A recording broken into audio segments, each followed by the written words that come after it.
نحمد و نصلی علی رسولہ الکریم اما بعد فاعوذ باللہ من الشیطان الرجیم بسم اللہ الرحمن الرحیم اللہم صلی علی سیدنا و مولانا محمد و علی آلہ وسلم۔ حدیث رسول صلی اللہ علیہ وسلم چینل پہ آپ سب کو خوش آمدید۔ آج انشاءاللہ احادیث کی روشنی میں گفتگو ہوگی عہد شکنی کے بارے میں کہ جو شخص اپنا وعدہ پورا نہیں کرتا اس کی کیا سزا ہے۔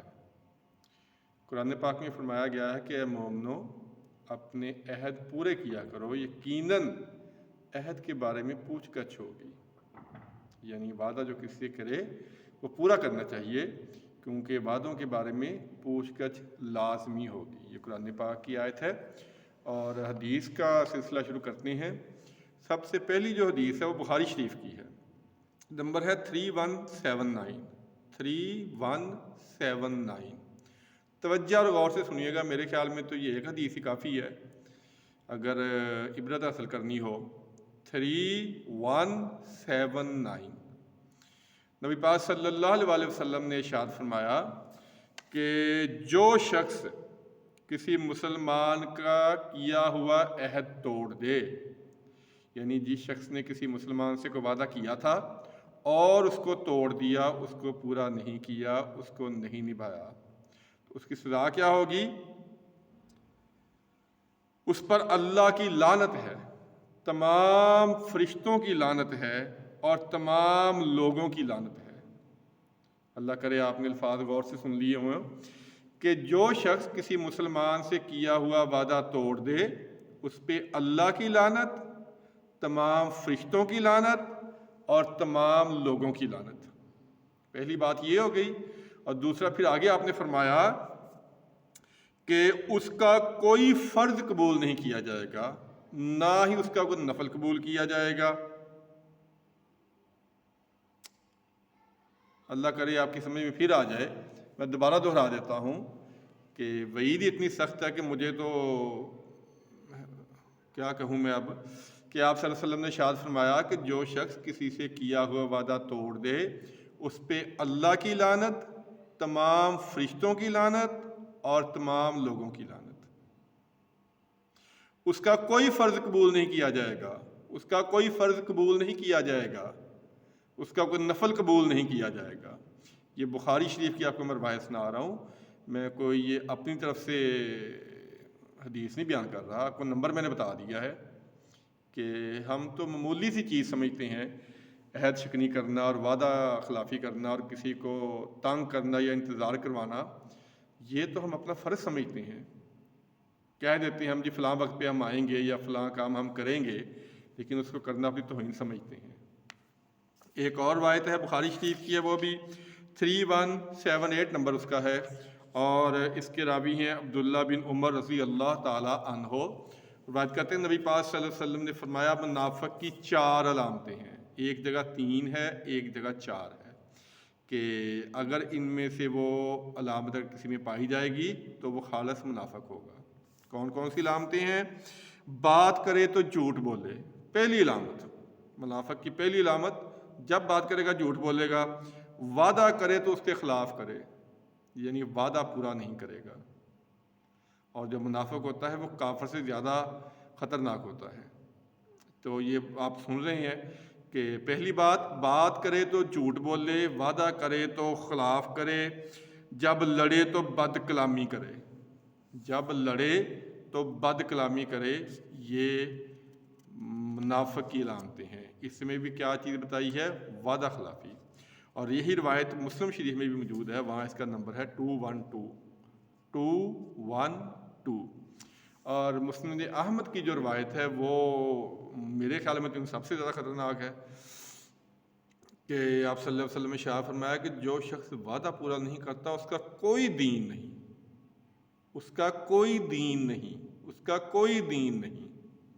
میں بار بار الفاظ اس لیے دہرا رہا ہوں کہ اللہ کرے آپ کو اچھی طرح سمجھ آ جائے کہ یہ جو معمولی ہم چیز سمجھتے ہیں وعدہ خلافی کرنا یا وعدے کو پورا نہ کرنا۔ ایک دفعہ ایک عورت آئی تو گھر میں نبی پاک صلی اللہ علیہ وسلم بھی تشریف فرما تھے، تو اس نے اپنی بچیوں کو کہا کہ میں تمہیں نا ایک کھجور دیتی ہوں ابھی. اس کی بچیاں بھی اس کے ساتھ تھیں. تو نبی پاک صلی اللہ علیہ وسلم نے پوچھا کہ کیا تیرے پاس کھجور ہے؟ اس نے کہا جی ہاں میرے پاس ہے. تو آپ نے فرمایا اگر تم ان کو کھجور نہ دیتی اور تیرے پاس کھجور نہ ہوتی تو تو جھوٹی لکھی جاتی. یعنی اتنا معمولی سا جو وعدہ ہے وہ بھی پورا کرنا کتنا ضروری ہے. ہم اپنے بچوں کو اکثر کہہ دیتے ہیں کہ میں تمہیں یہ چیز دلا دوں گا، لیکن دلاتے نہیں ہیں. یا اگر وہ روٹھے ہوں یا وہ ضد کر رہے ہوں تو ہم عادتاً کہہ دیتے ہیں کہ بیٹا تجھے یہ میں چیز لا دوں گا یا تمہارا وہ جو کوئی ضد کر رہا پوری کر دوں گا، لیکن وہ ہم پوری کرتے نہیں ہیں. یہ عہد شکنی میں لکھا جائے گا، یہ وعدہ خلافی میں لکھا جائے گا، جس کا ہمیں پتہ نہیں ہے. کیوں پتہ نہیں ہے؟ کیونکہ ہم نے بار بار جو بات کہتا ہوں کہ حدیث کی کتب کا مطالعہ نہیں کیا. لا علمی میں ہم بہت سارے ایسے کام کر رہے ہیں جو گناہ میں شمار ہوتے ہیں، لیکن ہمیں پتہ ہی نہیں ہے کہ ہم گناہ کر رہے ہیں. ایک اور روایت ہے مسلم شریف میں 4523 سے لے کر 4523 سے لے کر 29 تک آن ورڈ یہ 4-5 حدیثیں ہیں. ایک ہی ان کا موضوع ہے اور راوی ہیں عبداللہ بن عمر رضی اللہ تعالی عنہ. توجہ سے سنیے گا، مسلم شریف کی روایت ہے، کوئی یہ عام کتاب کی روایت نہیں ہے، اور یہ سیاست کے دوسری کتب میں بھی موجود ہے. اور راوی کون ہے؟ عبداللہ بن عمر رضی اللہ تعالی عنہ. وہ روایت کرتے ہیں کہ نبی پاک صلی اللہ علیہ وسلم نے ارشاد فرمایا قیامت والے دن اللہ تعالیٰ تمام لوگوں کو جمع کرے گا اور ان کے سامنے عہد شکن کے لیے، جس نے وعدہ توڑا ہوگا اس کے لیے ایک جھنڈا بلند کیا جائے گا اور کہا جائے گا کہ یہ اس عہد شکنی کی سزا ہے، جو جھنڈا اس کے نام کا بلند کیا جائے گا. یہاں ہم لوگوں کے سامنے اپنے آپ کو شرمندگی سے بچانے کے لیے بہت بہت کام کر جاتے ہیں، بہت بہت غلط کام کر دیتے ہیں کہ ہمیں دوسروں کے سامنے شرمندہ نہ ہونا پڑے. آپ اندازہ کریں کہ قیامت کا منظر ہوگا، پوری دنیا وہاں پہ موجود ہوگی، کائنات کے تمام لوگ موجود ہوں گے اور کہا جائے گا یہ فلاں بن فلاں کی عہد شکنی کا جھنڈا ہے. وہاں جو شرمندگی ہوگی آپ ذرا اس کا اندازہ کریں کہ اگر ہم نے کسی کے ساتھ کیا ہوا وعدہ پورا نہیں کیا ہوگا. یہ تو معمولی سی بات ہے. ہم اکثر بڑے بڑے میں وعدوں کی بات نہیں کر رہا، معمولی جو چھوٹے چھوٹے وعدے ہوتے ہیں وہ ہم اکثر توڑ دیتے ہیں. کسی کو ٹائم دے دیتے ہیں پھر نہیں پہنچتے وہاں، یا کسی کا کوئی کام تھا اس نے کہا تھا وہ ہم نے نہیں کیا، یا کسی کو فون کرنا تھا، یا اس طرح کے چھوٹی چھوٹی باتیں. پتہ نہیں ہم دن میں کتنی دفعہ لوگوں سے کمٹمنٹ کرتے ہیں. تو ہمیں سوچنا چاہیے کہ کیا ہم پوری کر رہے ہیں. پہلے سوچ سمجھ کے بات کرنی چاہیے. میں اکثر یہ بات کہا کرتا ہوں ملنے والوں سے، کیونکہ میں بھی اسی معاشرے کا حصہ ہوں. اکثر میں ان کو یہ بات نصیحت کرتا ہوں کہ خدا را جب کسی سے بات کریں تو یہ نہ کہیں کہ میں لازمی یہ کام کروں گا. انہوں نے کہا جی میں کوشش کروں گا لیکن پکا وعدہ نہیں ہے.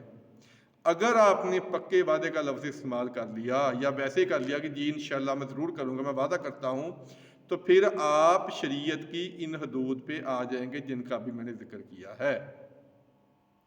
سوچ سمجھ کے زبان سے لفظ نکال لیں. زبان کے فتنوں کے بارے میں بڑی گفتگو ہو چکی ہے.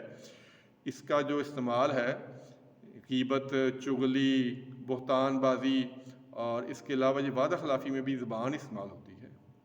تو اس کے جو نقصانات ہیں وہ آپ کو میں نے بتا دی ہیں کہ منافق بن جاتا ہے آدمی، اور قیامت والے دن اس کے نام کا جھنڈا بلند کیا جائے گا، اور جس نے عہد نہ پورا کیا اس پہ اللہ کی لعنت، فرشتوں کی لعنت، تمام لوگوں کی لعنت.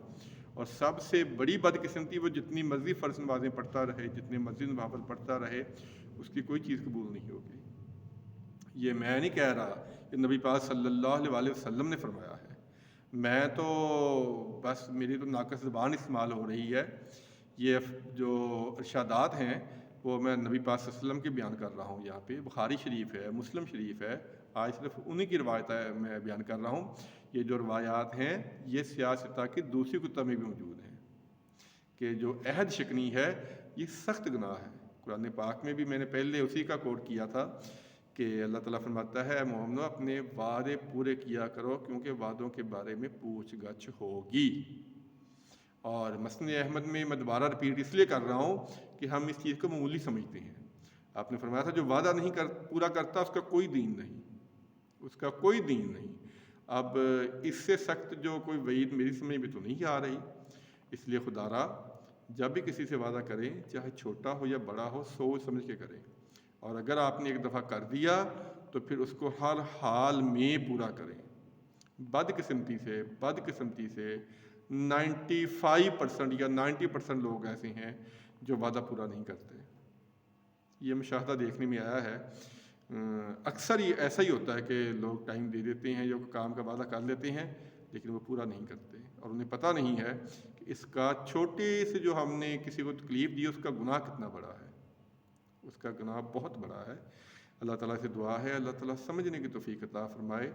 بارہا میں یہی درخواست کرتا ہوں کہ خدا را حدیث کی کتب کا مطالعہ کریں، حدیث کی کتب کو پڑھیں، پھر ہمیں سمجھ آئے گی کہ ہم تو یہ کام غلط کر رہے تھے، ہم تو بڑے گناہ کے کام کر رہے تھے. اللہ تعالیٰ سے دعا ہے اللہ تعالیٰ شرف قبولیت عطا فرمائے اور سمجھنے کی توفیق عطا فرمائے. آمین ثم آمین. السلام علیکم ورحمۃ اللہ وبرکاتہ.